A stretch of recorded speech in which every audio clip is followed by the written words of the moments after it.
आज का टॉपिक थोड़ा क्रिटिकल भी है क्योंकि इसमें बहुत सारी गलतियां होती है और वो आगे जाके बहुत मुश्किल में पड़ जाता है क्लाइंट। जहां पे रिनोवेशन ठीक से होना चाहिए, स्टेप वाइज होना चाहिए, वो फॉलो नहीं होता है। फिर बाद में प्रॉब्लम होता है सीपेज का, लीकेज का, और या प्रैक्टिकलिटी जो जहाँ पे कमोड एरिया होना चाहिए, अपना शावर एरिया होना चाहिए, बेसिन होना चाहिए, इसके बारे में। सो मिनिमम साइज क्या रहेगा बाथरूम का और क्या आइडियल साइज है, कैसे हमें प्लान करना है, ड्राई एरिया, वेट एरिया, ये सब जानेंगे हम आज के वीडियो में।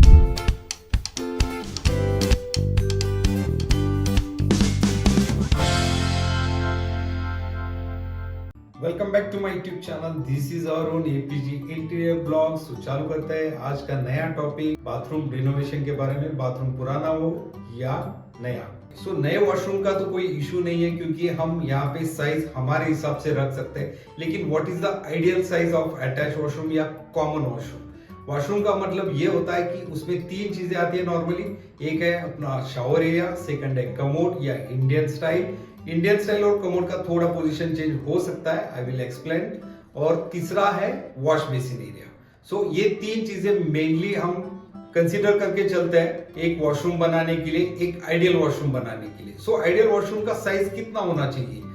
अटैच जो वॉशरूम होता है उसका आइडियल साइज होना चाहिए 8 फीट बाय 4 फीट या 7 feet by 4 feet. That is minimum. 7 feet by 4 feet normally builders हर एक फ्लैट में प्रोवाइड करते हैं, जो अटैच हो या कॉमन वॉशरूम में हो। नए वॉशरूम में दो एरियाज कंसीडर होते हैं, that is wait area and dry area. अभी ड्राई एरिया कौन सा है? ड्राई एरिया में आता है वॉश बेसिन और कमोड। यानी स्टार्ट जब एंट्री करेंगे, साइड में मैं लेआउट शेयर कर रहा हूं सो आपको ज्यादा अंडरस्टैंड हो सके। एंट्री करते ही वॉश बेसिन आएगा, फिर कमोड आएगा और आखिर में रहेगा आपका shower area, that is wait area. Wait area में शावर आना चाहिए और ड्राई एरिया में कमोड या इंडियन स्टाइल रहेगा। अभी इंडियन स्टाइल में इसका पोजीशन चेंज हो सकता है, जैसे मैंने कहा ये दूसरा लेआउट है इसका, ये आप देख लो। इसमें थोड़ा पोजीशन क्या चेंज है, इसमें है पहले आता है वॉश बेसिन, देन आता है आपका शावर एरिया और आखिर में आता है आपका इंडियन स्टाइल। तो ये लेआउट थोड़ा चेंज होना चाहिए क्योंकि एक आइडियल है। क्योंकि आप अगर इंडियन स्टाइल कर रहे हो तो इंडियन स्टाइल में जो पोजीशन होती है, इंडियन पैन जो बोलते हैं, वो थोड़ा रेज होता है। वो आखिर में डालेंगे और शावर एरिया बीच में लेंगे और एंट्री में आपका रहेगा वॉश बेसिन एरिया। अभी हमने तीन चीजों की तो बात की, लेकिन हर चीज के लिए कितना कितना हमें डायमेंशन चाहिए, एक आइडियल डायमेंशन वो जान लेते हैं।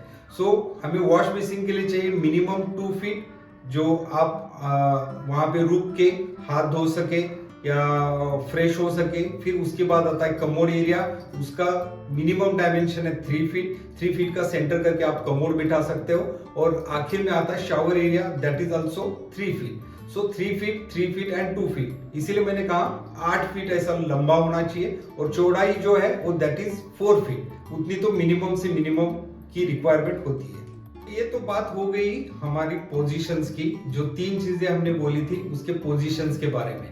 अभी थोड़ा हम क्या करेंगे, टेक्निकल पे जाएंगे कि इसका प्रोसीजर कैसे होना चाहिए स्टार्ट से लेके एंड तक, उसके बारे में बात करते हैं। पहला स्टेज होता है आपका जो एरिया है बाथरूम का, वॉशरूम का, वो पूरा नीट एंड क्लीन करके लीजिए। उसके बाद कीजिए आप वाटरप्रूफिंग। वाटरप्रूफिंग का मतलब ये है कि आपको केमिकल से एक लेयर पूरा करवाना है। Doctor Fixit chemical is the best, I recommend always. तो वो आप यूज कर सकते हो। ये पूरा ड्राई एरिया क्लीन करके इसको एक वाटरप्रूफिंग का केमिकल कीजिए।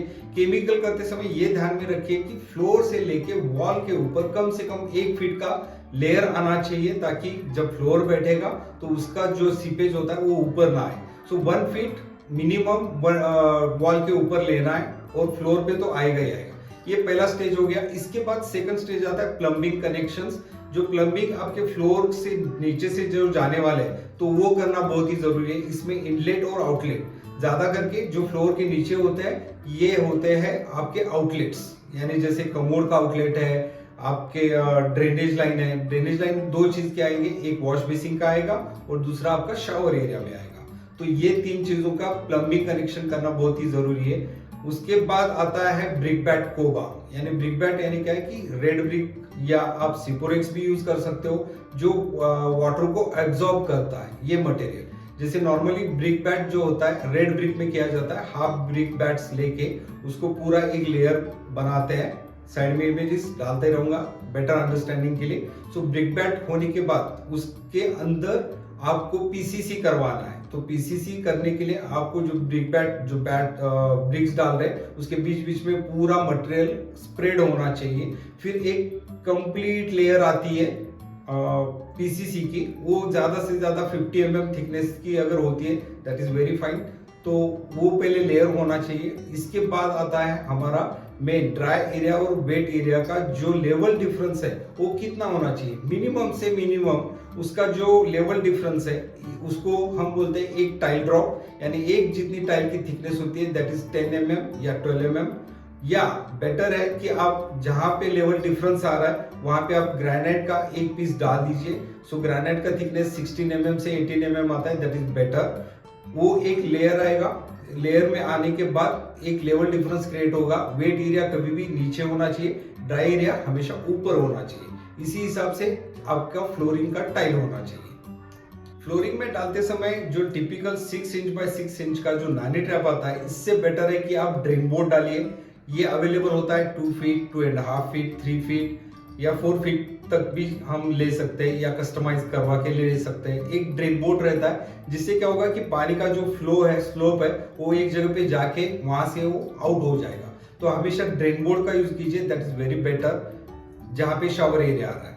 कई सारे वॉशरूम्स बनाते हैं, उसके बाद एक्सेसरीज का और एक एडिशनल खर्चा होता है। इसको अवॉइड करने के लिए आप एक काम कर सकते हो, जहां जहां पे हमें जगह मिल रही है वहां पे एक वॉल में निशेस क्रिएट कर सकते हैं, जिसमें क्या होगा कि आप उसमें आपके जो भी शैम्पू है या शावर जेल है, सोप है, लिक्विड्स है, वो नीश में रख सकते हो। और एक्सेसरीज का जो एडिशनल खर्चा आने वाला है वो एडिशनल खर्चा आपका आएगा नहीं। ये नीश कितनी थिकनेस की होनी चाहिए या डेप्थ कितनी होनी चाहिए? सो मिनिमम से मिनिमम इसकी 3 इंच की डेप्थ होनी चाहिए। ध्यान रखिए कि अगर कॉमन वॉल है या बेडरूम के बाजू की वॉल है तो वो अगर 6 इंच है या 7 इंच है तो ध्यान से आपको वो कटिंग करवा के लेना पड़ेगा।